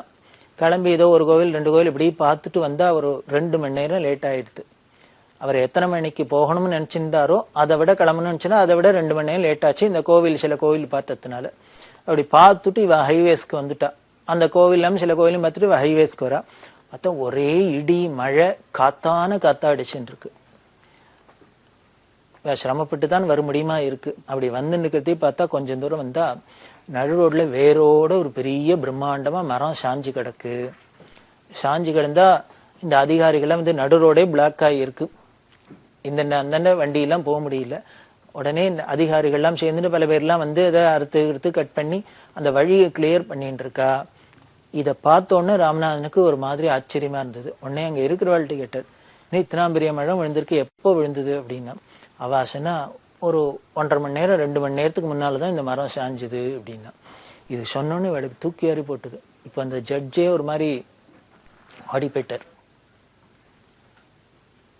இப்ப பாருங்க, 2 மணி நேரம் பெரியவா அங்க கோவிலுக்கு போயிட்டு போகணும்னு சொன்னதுக்கு காரணம் என்னன்னு, அது போகாத மட்டும் இவ வந்திருந்தாள்னா அந்த மரம் சாயறது ஒருவேளை 2 மணி நேரம் 1.5 மணி நேரத்துக்கு முன்னால சாஞ்சுது அப்படின்னு சொல்றா. அந்த சமயம் பார்த்து இவா 1.5 மணி நேரம் 2 மணி நேரம் முன்னாலே கிளம்பிந்தா இந்த ரோட்ல இந்த இடத்துல வரத்தே இந்த மரம் இவா கார் மேல விழுந்து நசுங்கி இவாளுக்கு ஏதாவது பிராணாபத்து நடந்தாலும் நடக்கலாம். அப்படி இல்லைன்னா கூட நடு ரோட்ல இப்படி இருக்கிறதுனால இப்போ இந்த 2 மணி நேரம் இவா இந்த பக்கம் வண்டியில நடு ரோட்ல நின்றுக்க வேண்டியதான். மழையில நனைஞ்சுன்னு வண்டியில நடு ரோட்ல நின்றுதான் மிச்சமா இருக்கும். எப்படியும் இவா ஊருக்கு போய் சேர்ந்திருக்க முடியாது. எப்போ ஊருக்கும் போய் சேர முடியாதோ, ஒரு பேராபத்துக்கும் ஒரு காரணம் இருக்கிறதுனால பெரியவா என்ன பண்ணா, இதுல இருந்து காப்பாத்துறதுக்காக எங்கேயோ கோவில் போய் தரிசனம் பண்ண முடியுமா உத்தரவு பண்ணியிருக்கா அப்படின்னு இப்பதான் புரிஞ்சுது. அதுக்கப்புறம் தான் பெரியவாளோட திருக்கால ஞானமும், பெரியவா ஒரு காரியத்தை சொன்னா ஒரு உத்தரவு பண்ணினா ஏதோ என்னமோ காரிய காரணத்தோட தான் பண்றா அப்படிங்கிறது அவளுக்கு ஊர்ஜிதமா தெரியறது. அவளுக்கு மட்டும் இல்ல, நம்ம எல்லாருக்குமே ஊர்ஜிதமா தெரியுது. பெரியவா ஏதோ ஒரு காரிய காரணங்களோட தான் இப்படி எல்லாம் பண்றா அப்படிங்கிறது தெரியறது. ஒரு விஷயத்த சிச்சுவேஷனை எப்படி இல்ல ஹேண்டில் பண்றா, அதை எப்படி அப்ரோச் பண்றா அப்படிங்கிறது தனியே அழகா இருக்கும். கதர்கடை வெங்கட்ராமையர் அப்படின்னு ஒரு பக்தர், பெரியவா 60ஸ்ல திருப்பாவி திருவம்பாவி மாநாடு கூட்டினா அப்படின்னு பார்த்தோம். 1950 வருஷம் வாக்குல திருடமருதூர்ல இருக்கிறதே திருப்பாவை திருவெம்பாவை மாநாடு கூட்டினா இந்த பாவைங்கிறது திருப்பாவை திருவெம்பாவை எல்லாம் பிரச்சாரமானதே அப்பதான் அப்படி எல்லாம் பார்த்தோம். இந்த பாவை மாநாட்டெல்லாம் இந்த கதர்கடை வெங்கட்ராமையர் மாயவரத்துல இருந்து, பெரியவா மாயவரத்துல கேம்ப்ல இருக்கிறதையும் பல கைங்கரியம் பண்ணியிருக்கார். ஒரு பெரிய காந்தியவாதி. அந்த காலத்துல கையில தூக்கின்னு போய் இந்த கதர் மூமெண்ட் போதெல்லாம் வியாபாரம் எல்லாம் பண்ணியிருக்கார். கதர்கடை வச்சிருந்ததுனாலே கதர்கடை வெங்கட்ராமையர்னு பேரு. பல கைங்கரியம் பண்ணியிருக்கார். அப்படி இருக்கிறவர் பெரியவா அந்த மாயவரத்துக்கு பக்கத்துல வேட்டமங்கலம் அப்படின்னு ஒரு ஊர், அந்த ஊர்ல இருந்தா. அந்த ஊர்ல இருக்கிறதே அப்போ இந்த தமிழ்நாடு முழுக்கல ஒரு வருத்தப்பட வேண்டிய ஒரு நிகழ்ச்சி எல்லாம் நடந்தது. என்ன அப்படின்னா, சில நாஸ்திக கட்சியை சேர்ந்தவாழ்லாம் இந்த கடவுள் நம்பிக்கையை எதிர்த்ததுனால அவ என்ன பண்ணினா, கோவில் இருக்கிற இந்த பிள்ளையார் சிலையெல்லாம் உடைக்கிறது அப்படின்னு ஒரு ஏக்கமாவே வச்சிருந்தா. சிலை உடைப்பு ஏக்கம் அப்படின்னே வச்சுட்டு எங்க பிள்ளையார் சிலையை பார்த்தாலும் உடைக்கிறது அப்படின்லாம் பண்ணிட்டு இருக்கா. இது ஆஸ்திகர்களுக்கெல்லாம் ரொம்ப மனசு வருத்தமா இருந்தது. அதுல இந்த கதர்கடை வெங்கட்ராமன் வந்து பெரியவாள்கிட்ட சொன்னார். இன்னும் சில பேர்லாம் வந்திருக்கா, எல்லாருமே சேர்ந்துன்னு சொல்றா, இப்படி உடைக்கிறா, இந்த வேட்டமங்கலத்துல போய் சொல்றா, பிள்ளையார் சிலையெல்லாம் உடைக்கிறா, என்ன பண்றதுன்னு தெரியல அப்படின்னு. அதுக்கு உடனே பெரியவா சொல்றா, அவ சிலையை உடைக்கிறாளோ இல்லையோ, நீங்க ஒண்ணு பண்ணுங்கோ, நீங்க எல்லாருமே சேர்ந்துன்னு ஊர்ல இருக்கிறவெல்லாம் எல்லாரும் நிறைய பிள்ளையார் கோவிலுக்கு போங்கோ. தினமும் பிள்ளையார் கோவிலுக்கு போறது, தினமும் பிள்ளையாருக்கு அபிஷேகம் பண்றது, அர்ச்சனை பண்றது, இது மாதிரி ஆராதனை பண்றதுன்னு வச்சுக்கோ. நிறைய செதிர் தேங்காய் உடைக்கிறது, பிள்ளையார் ஸ்தோத்திரத்தை நிறைய பாராயணம் பண்றது, எல்லாருக்கும் சொல்லித்தருது. இப்படி நீங்க பிள்ளையார் வழிபாடை ஜாஸ்தி பண்ணுங்கோளே அப்படின்னா. அவ அப்படி உடைக்கிறதே நமக்கு ஒரு ஊக்கம் கொடுக்கறதா இருக்கட்டும். நாம இதெல்லாம் சரியா கோவிலுக்கு போகல, சரியா கவனிக்கல, வழிபாடுலாம் சரியா இல்லைங்கிறதுக்காக தான் இப்படி சுவாமியும் கோச்சின்னு பண்றாரோன்னு நினைச்சுக்கலாமே. அதனால அவ சிலையை உடைச்சாக்க நீங்க சிலைக்கு இன்னும் நிறைய வழிபாடு பண்ணுங்கோளே. இனிமே அவ சிலையை உடைக்கிறாங்கிறதுக்கு நம்ம இனிமே ஒருத்தருக்கு ஒருத்தர் அடிதடியில இறங்க முடியாது. அதுக்கு கவுண்டர், இன்னா செய்தாரை ஒருத்தல் அவர் நானு நன்மையும் செய்து விடல் அப்படின்னு நாம என்ன பண்ணலாம், இது மாதிரி நல்லதுதான் பண்ணலாம். அவ கெடுதல் பண்ணட்டும், நாம வேணா நல்லது பண்ணிடலாம். அவளுக்கும் நல்ல புத்தி கொடுக்கட்டும், அவளுக்கும் நல்ல விவேகம் வரட்டும், பக்தி வரட்டும்னு சுவாமிகிட்டே பிரார்த்தனை பண்ணலாமே, இப்படி பண்ணுங்கோளே அப்படின்னு. இதுவாளுக்கெல்லாம் ஒரு ஆச்சரியமா இருந்தது. வேற ஏதோ பெரியவா உபதேசம் பண்ண போறாளுக்கும் சொல்ல போறாளு கவுண்டர்னா நேர் விரோதமா வேற ஏதோ நம்ம எதிர்பார்க்காத ஒண்ணு சொல்றா அப்படின்னு ஒரு சந்தோஷம். உடனே இந்த வெங்கட்ராமையிட்ட சொன்னா, பெரியவா மௌனமா எழுதி காமிச்சா, விநாயகர் ரகவல் படி அப்படின்னு. விநாயகர் ரகவலை படிக்க சொல்லு, இதை பேப்பர்ல போடும் பெரியவா சொன்னான்ட்டு எல்லாரும் விநாயகர்கள் நிறைய பாராயணம் பண்ண சொல்லும். ஔவையார் பண்ணினது ரொம்ப பெரிய கிரந்தம். பிள்ளையார் பக்தியில ஔவையாருக்கு மிஞ்சின பக்தி கிடையாது. அப்பேற்பட்ட அந்த அம்மா பண்ணினது நம்ம தமிழ்நாட்டுக்கே சொந்தமானது. பாட்டி அவர் சொன்ன வாக்கு. அதனால விநாயகர்களை எல்லாரும் படிக்க சொல்லி பேப்பர்ல விளம்பரம் கொடு அப்படின்னா, இப்படி சொன்னாக்க அதே மாதிரி பேப்பர்ல விளம்பரம் கொடுத்தா போறாது, இந்த விநாயகர்களை எல்லாரும் கிடைக்கணுமே. அதனால புஸ்தகமா போட்டு இந்த விநாயகர்களை எல்லாருக்கும் கொடு அப்படின்னு சின்ன சின்ன ஹேண்ட் புக் மாதிரி போட்டு எல்லாரும் கொடு அப்படின்னு உத்தரவு பண்ணா, இத பெரியவா அபிநயத்துல சொல்லி காமிக்கிறா. இது இந்த பெரியவாளோட அபிநயம் வெங்கட்ராமையருக்கு புரியல. புரியாதோட இல்ல, ஆச்சரியம் என்னன்னா அவர் சொல்லுவார். இன்னும் ஆச்சரியமா இருக்கும், பெரியவா சொல்றதுக்கு அப்புறம் தான் இப்ப விநாயகர் அகவல்னு ஒண்ணு இருக்குன்னே தெரியும். அது வரைக்கும் விநாயகர் அகவல்னு ஒரு ஸ்தோத்திரம் இருக்குன்னு கூட தெரியாது. அதனாலேயே நமக்கு புரியல. இப்படி முழிச்ச உடனே பெரியவா என்ன பண்ணா, மண்ணுல எழுதி காமிச்சா. ஔவையார் விநாயகர் அகவல் அப்படின்னு எழுதி காமிச்சா, மண்ணுல எழுதி காமிக்கிறா. மண்ணுல எழுதி காமிச்சாலும் அந்த இடத்துல வெளிச்சம் இல்லை, கரண்ட் எலக்ட்ரிசிட்டி லைட் இல்லை, ராத்திரியா இருக்கு, அதுவும் புரியல. இதுவும் புரியலன்னு பெரியவா என்ன பண்ணா, ஒரு ஸ்லேட்டு பலப்பம் எடுத்துன்னு வச்சுன்னா, ஸ்லேட்டு குச்சி எடுத்துன்னு வந்து ஔவையார் விநாயகர் அகவல் அப்படின்னு சொல்லி எல்லாருக்கும் படிக்க சொல்றது, இதை சின்ன சின்ன புஸ்தகமா போட்டு எல்லாருக்கும் விநியோகம் பண்றது அப்படின்னு அதையும் எழுதி காமிச்சா. எழுதி காமிச்சப்பதான் இவருக்கு புரிஞ்சுது. இப்போ இந்த கதர்கட வெங்கட்ராமையர் பல வருஷங்கள் ஆனதுக்கு அப்புறம் கூட இதை சொல்லுவார். அதுல பெரியவா சொல்லி உபதேசம் பண்ணி விநாயகர் அகவலை படி அப்படின்னு சொன்னதை விட பெரியவா கையால எழுதி காமிச்சது, ஸ்லேட்ல எழுதினத்தை பாக்குறதுக்கு ஒரு பாக்கியம் கிடைச்சது. அப்படி அவ ஸ்லேட்ல எழுதி காமிச்சது எப்படி இருந்ததுன்னு, பிரிண்டட் லெட்டர் மாதிரி இருந்தது அவளோட ஹேண்ட் ரைட்டிங். பெரியவாளோட ஹேண்ட் ரைட்டிங்கை யார் யார் பார்த்துருப்பான்னு தெரியாது, ரொம்ப ரேரா இருந்தது. பெரியவா பூர்வாசிரமத்தில் இருக்கிறதே அவ ஸ்கூல் வாத்தியாரா இருந்தவாள்லாம் அந்த பாக்கியத்தை அவளோட கையெழுத்தை பார்த்துருக்கலாம். நமக்கு அந்த பாக்கியம் இல்லை, நம்ம எல்லாம் அப்படி எல்லாம் பார்த்தது இல்லை. அதுவும் சன்னியாசாசனம் வாங்கினதுக்கு அப்புறம் பேனாவை பிடிச்சி பென்சிலை பிடிச்செல்லாம் அதிகமா எழுதினதே கிடையாது. இதைத்தான் சொல்லுவார், யாருக்கும் கிடைக்காத பாக்கியம் எனக்கு கிடைச்சது, பெரியவா ஸ்லேட்ல எழுதி காமிச்சா. நமக்கு ஒன்றும் புரியாத விநாயகர்கள்னு தெரிஞ்சுக்காத, ஔவையார்னு தெரிஞ்சுக்காத இருந்த ஒரு நம்மளோட அறியாமையே எவ்வளவு ஒரு பெரிய அனுகிரகமா எடுத்து பெரியவா எழுதி காமிச்சது அப்படின்னு. அதே மாதிரி இன்னொன்னு, அந்த தீவிரமா தஞ்சாவூர் ஜில்லால இந்த நாஸ்தி இயக்கம் வந்து அதுல என்ன ஒரு அவரோட அந்த கட்சி தலைவர் அவர் சிலைக்கு அடியில என்ன பண்ணா, கடவுளை நம்பல முட்டாள் அப்படின்னு எழுதி வச்சிருந்தா. இது ஆஸ்திகர்களுக்கெல்லாம் மனசு வருத்தமா இருந்து இதையும் வந்து பெரியவாள்கிட்ட சொன்னா. உடனே பெரியவா அதுக்கு உடனே என்ன சொல்றா மருந்து அப்படின்னு.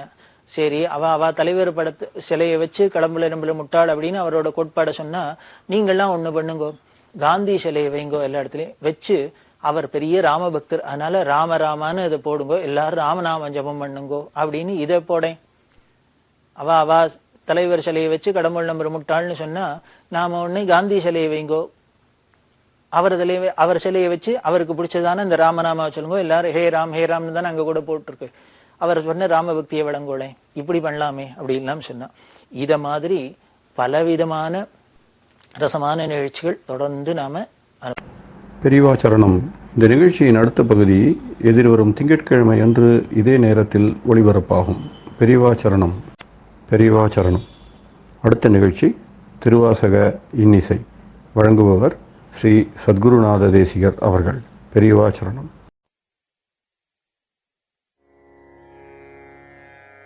திருச்சிற்றம்பலம். உயிருண்ணிப்பத்து பைநாப்பட அரவு ஏர் அல்குல் உமை பாகமதாய்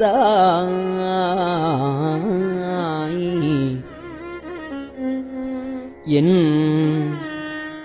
மெய்நாள்தோறும் பிரியாவினை கேடா விடைப்பாக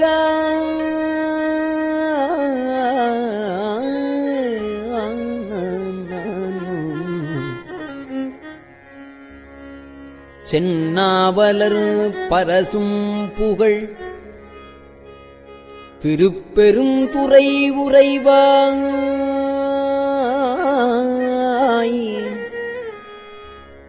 சென்னாவலர் பரசும் புகழ் திருப்பெருந்துறை உறைவாய்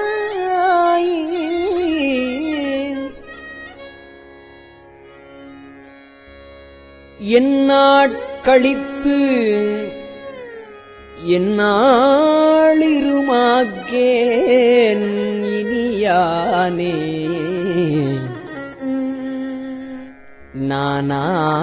நானாரடி அணைவான் ஒரு நாய்க்கு தவிசு இட்டு இங்கு ஊனாறு உடல் புகுந்தான் உயிர் கலந்தான் குளம்பிரியான்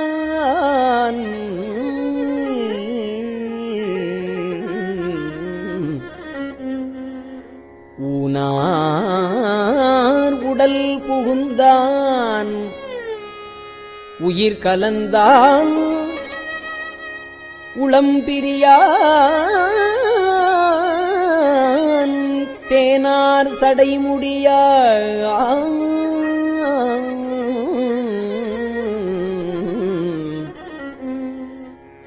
மன்னு திருப்பெருந்துறை உறைவான் வானோர்களும் அறியாததோர் வளம் ஈந்தனல் எனக்கே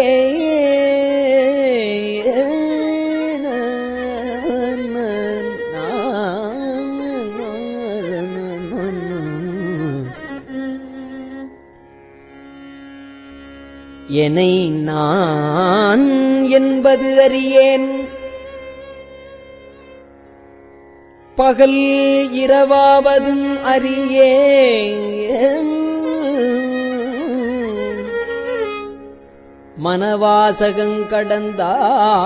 மனவாசகங்கடந்தான் என்னை மத்தோன் மத்தனாக்கி சினமால் விடை உடையான் மன்னு திருப்பெருந்துறை உறையும் பனவன் எனச் செய்த படிரு அறியேன் பரஞ்சுடரே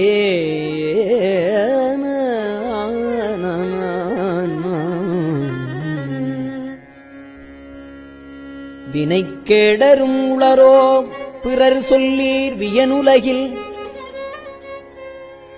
எனைத்தான் புகுந்து ஆண்டான் எனது என்பின் புரை உருக்கி பிணைத்தான் புகுந்து எல்லே பெருந்துறையில் உரை பெம்மான் மனத்தான் கண்ணின் அகத்தான்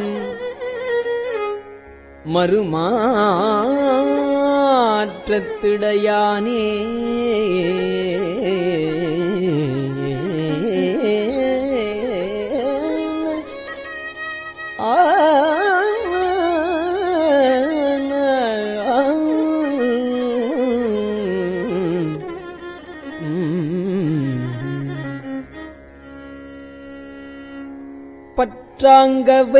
பற்றாங்கவையற்றீர் பற்றும் பற்றாங்கது பற்றி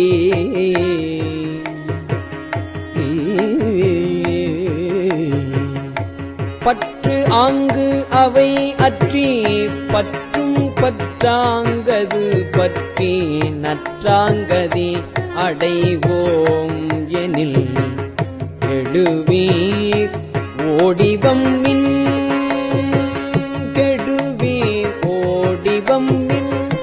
தெற்றார் சடை முடியான் மன்னு திருப்பெருந்துறை இறைசி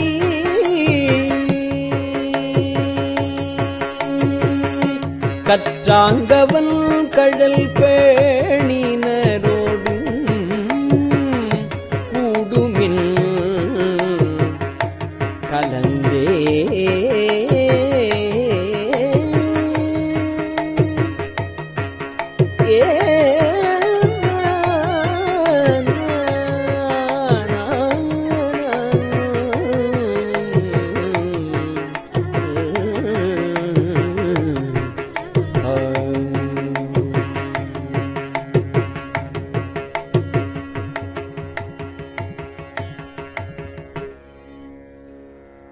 கடலின் திரையது போல் வரு கலக்கம் மலம் அறுத்து என் உடலும் எனது உயிரும் புகுந்து ஒழியா வண்ணம் நிறைந்தால்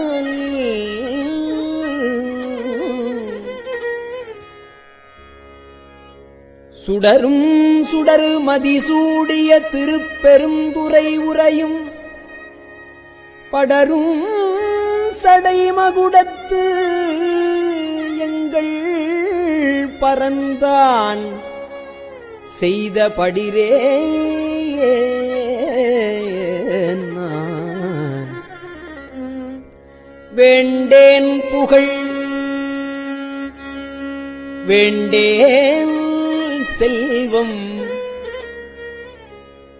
வேண்டேன் மண்ணும் விண்ணும்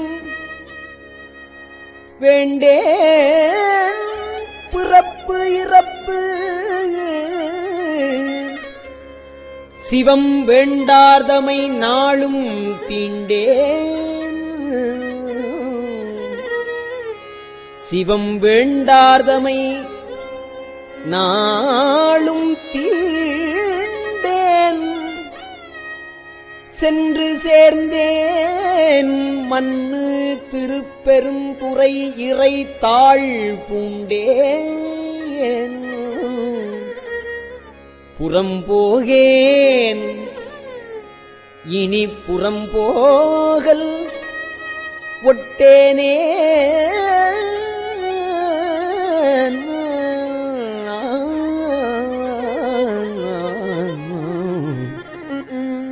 கோற்றேன் எனக்கு என்கோ குறைகடல்வாய் அமுது என்கோ ஆற்றேன் எங்கள் அரணே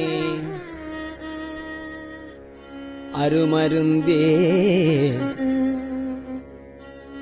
எனதரசே சேற்றார் வயல் புடை சூழ் தரு திருப்பெருந்துறை உரையும் நிற்றார் தரு திருமேனி நின்மலனே உனை யானே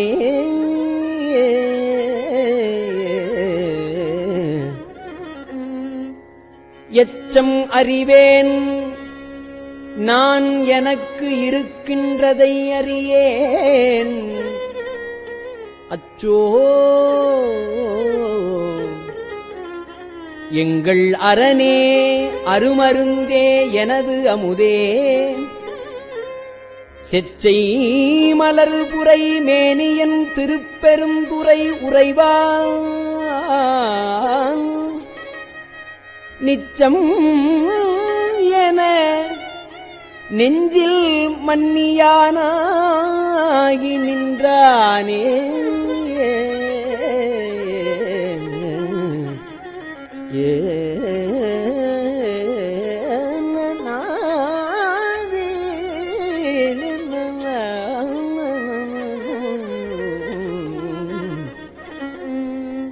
வான்பாவிய உலகத்தவர் தவமே செய்ய அவமே வான்பாவிய உலகத்தவர் தவமே செய்ய அவமே உம்பாவிய உடலை சுமந்து அடவி மரமானேன் அடவி மரமானேன் உம்பாவிய உடலை சுமந்து அடவி மரமானேன்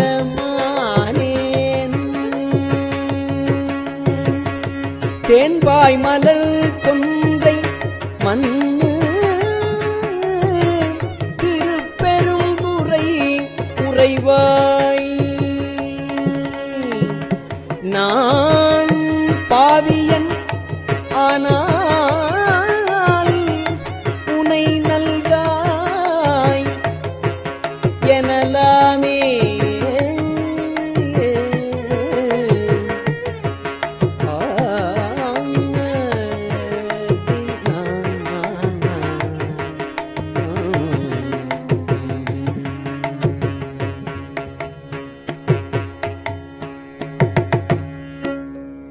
திருச்சிற்றம்பலம்.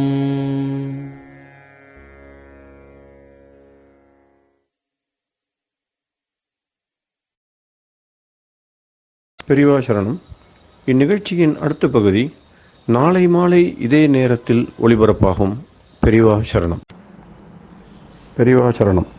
பெரியவா வானொலியின் இன்றைய நிகழ்ச்சிகளின் நிறைவாக திருப்பொன்னூசல் வழங்குபவர் சத்குருநாத தேசிகர் அவர்கள். பெரியவா சரணம். திருச்சிற்றம்பலம். திரு பொன்னூசல். சீரார் பவளம் கால் முத்தம் கயிறாக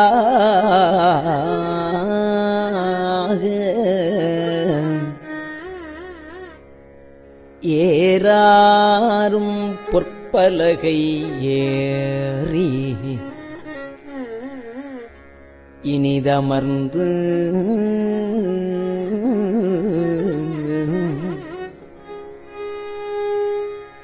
சீரார் பவளம் கால்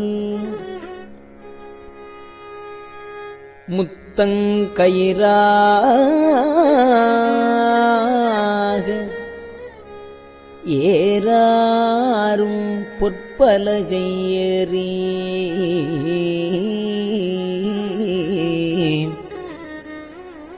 இனிது அமர்ந்து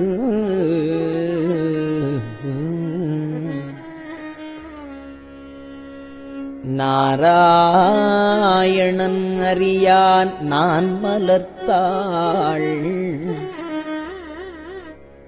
நாராயணன் அறியான் நான் மலர்த்தாள். நாயடியேற்கு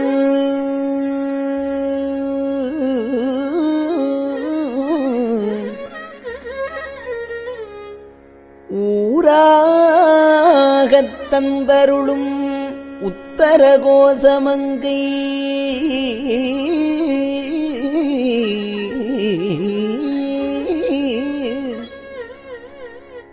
ஆராமுதின்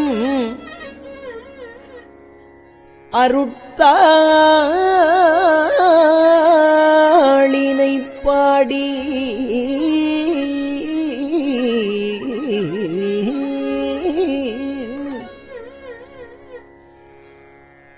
உத்தரகோசமங்கை ஆராமுதில் அருள்தாளினை பாடி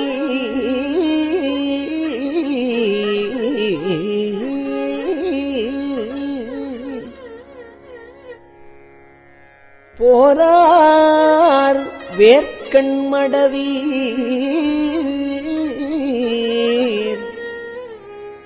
பொன்னூசல் ஆடாமோ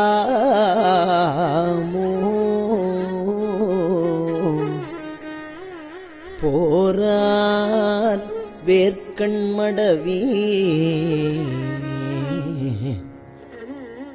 பொன்னூசல் ஆடாமோ.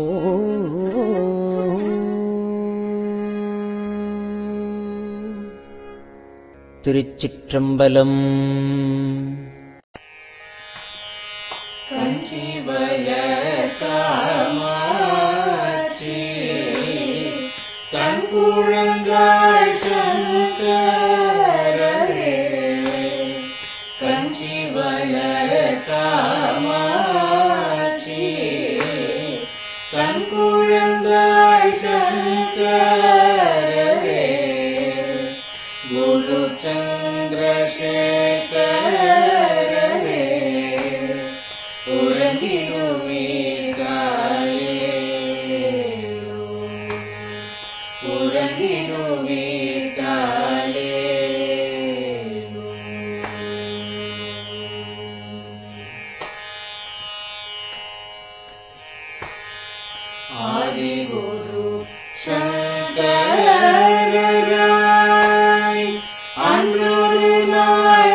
காப்பவரே கடப்பவரே எல்லோர்க்கும் அருள்பவரே உலகிடுவீர்காலே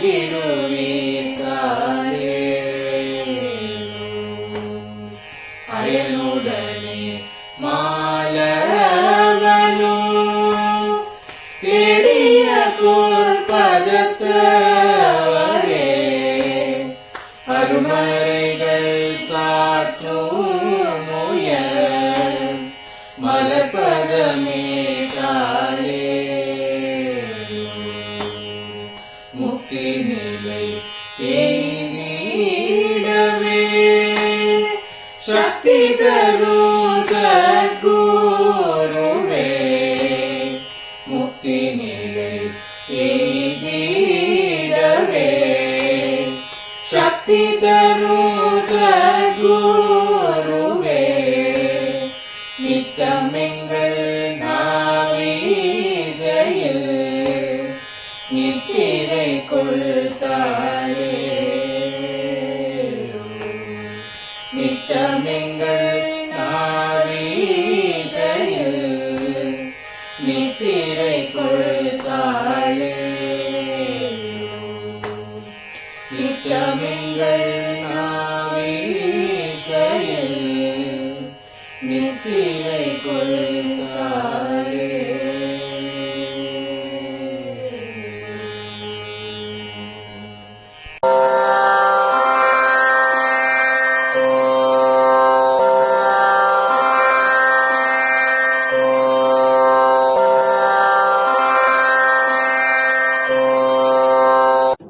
பெரியவா சரணம்.